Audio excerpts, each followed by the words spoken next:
Ethan Miller was once a respected name in city planning. He designed the clean, sweeping lines of parks, hospitals, and public squares. Then came the economic crash, a devastating illness for his mother, and the subsequent debt that swallowed his home, his savings, and eventually, his confidence. Now, the clean, sweeping lines he knew best were the harsh, unforgiving edges of a concrete park bench in late November.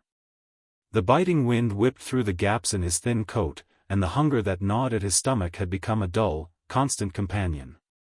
He clutched a small, threadbare moleskin notebook, its pages filled with frantic, yet beautiful, architectural sketches, ghosts of the future he would never build. He was a man defined by what he had lost, reduced to a whisper in the echoing, indifferent canyon of the city. He didn't ask for change anymore. The humiliation of being ignored had extinguished that spark of hope long ago. He simply sat, waiting for the day to end, and for the cycle of cold and emptiness to begin again. His existence was a silent plea, overlooked by thousands of busy feet rushing past, each person locked in their own world of deadlines and digital notifications. That morning, he watched a young woman struggling with a stack of blueprints and a large, steaming coffee. Her name was Clara Jenkins. Clara ran a small graphic design studio just down the street, and she was always running late, always multitasking. She wasn't wealthy, but she was intentional. She was the type of person who saw the small details, the flicker of pain in a stranger's eyes, the way the morning light hit the chimney tops, and, crucially, the beautiful, intricate drawing that had slipped from Ethan's notebook onto the pavement. As Clara scrambled to balance her load, her eye caught the sketch, a detailed rendering of a futuristic, sustainable community center. She stopped.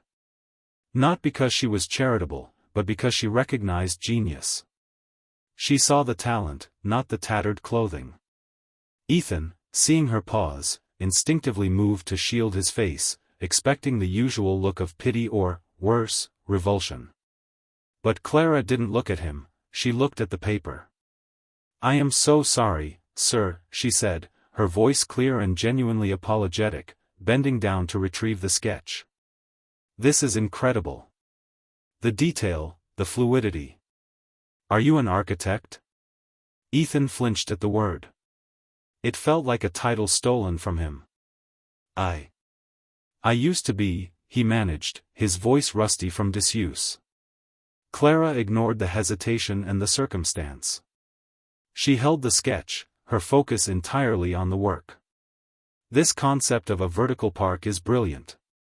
Look, I'm freezing and late, but I need to know, what is your name?" Ethan, startled by the directness that completely bypassed his current state, finally looked up. "Ethan.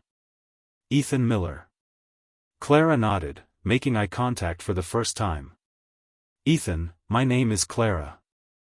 I'm going to grab another coffee. Do you take cream and 2 sugars?" She didn't wait for an answer, didn't ask if he wanted food, she simply treated him like a colleague, a human being who deserved a warm drink and a moment of respect. She returned a few minutes later with a heavy, brown bag and a piping hot cup of coffee. The warmth seeped into Ethan's numb fingers. She didn't hand him money, she handed him dignity. Clara sat on the edge of the bench, setting the heavy bag down between them. "Ethan," she said, pulling out a bagel with cream cheese and handing him a clean napkin. "I can't give you a job, but I can give you a lead. I volunteer at the local community resource center, the one that deals with housing and skills training. They are desperately trying to find someone to help them design a proposal for a new low-income housing complex. They need sketches, diagrams, something visual to get funding. They don't have the budget to pay a firm, but if they love your work, they can offer you a small stipend and, most importantly, temporary housing while you help them." She pulled a business card out of her pocket and scribbled an address on the back. "Go there. Show them this vertical park sketch. Tell them Clara Jenkins sent you. Don't tell them you used to be an architect. Tell them you are about to be one again." She stood up, gathered her blueprints, and flashed him a genuine, encouraging smile. "See you around, Ethan Miller." And just like that, she was gone, swallowed by the city's rush, leaving behind a coffee, a bagel, and a heavy bag that contained not just food, but a clean, brand-new spiral-bound sketchbook and a set of professional drawing pencils. Ethan didn't eat the food immediately. He opened the new sketchbook, the crisp, white paper smelling of promise. Clara hadn't given him a handout, she had given him a tool and a mission. The act wasn't just the coffee, it was the specific, targeted belief she placed in his skill, treating him as someone capable, not someone broken. The dignity of that 5-minute interaction was the fuel he needed. Later that afternoon, clean and slightly warmer, he walked into the community center. He was nervous, but the shame was gone, replaced by a fierce, fragile sense of purpose. He presented his vertical park concept and, using the new sketchbook, began drawing the housing proposal on the spot. The directors were stunned by the quality of his work. They gave him the stipend, yes, but they also gave him a cot in the back office, a place to sleep, a place to work, and, for the first time in months, a lockable door. Ethan worked day and night, fueled by the memory of Clara's faith and the immediate needs of the community. His proposal, titled The Hope Project, was a stunning blend of functional, beautiful, and sustainable design. It wasn't just a building, it was a revival. The local city council loved the design, the donors were moved by the story of the architect, and within 6 months, Ethan was not only off the streets but had secured a contract to oversee the initial phases of the Hope Project. He found Clara a few months later and tearfully thanked her, offering her a formal design contract for the project's branding. She refused the contract, simply asking him to pay it forward. Ethan didn't forget that 5-minute act of recognition.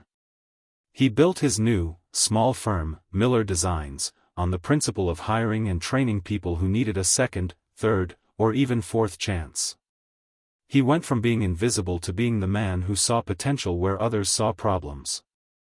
Ethan Miller had lost everything, but in gaining a new destiny, he learned that the most profound act of charity isn't the giving of money, but the recognition of inherent worth and the belief in latent potential, a lesson taught to him by a kind stranger named Clara. Conclusion: Ethan's story is a powerful reminder that our smallest actions can have the largest consequences. Clara didn't know she was rescuing a world-class architect, she just saw a brilliant sketch that deserved recognition. So, the next time you rush past someone, or see someone struggling, remember Ethan Miller. Your small moment of focused, respectful kindness could be the exact fuel they need to change their destiny. Let us know in the comments below, what's one small act of kindness you can commit this week?